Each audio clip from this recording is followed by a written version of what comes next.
guys, welcome back to my channel. Today I'll be doing my one question per day. Let's get started. Peter collects 1,457 marbles. Bobby collects 4,381 marbles. How many more marbles does Bobby collect than Peter? So guys, this will be minus. Why minus?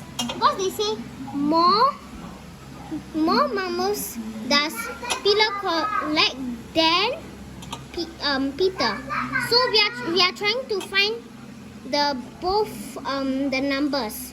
So the more than, this more than is comparing. So we are going to minus. So 381 minus 1,457. 1 minus 7 cannot. But from 8 minus 1, 7. 7 goes on top 7, 8.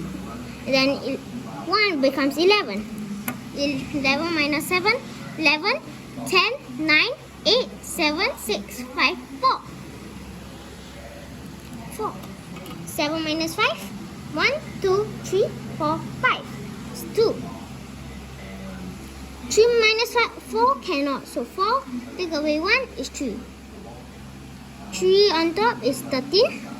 13 minus 4, 13, 12, 11, 10, 9. 9 is here. 3 minus 1 is 2. 2,924. Answer. 2,024.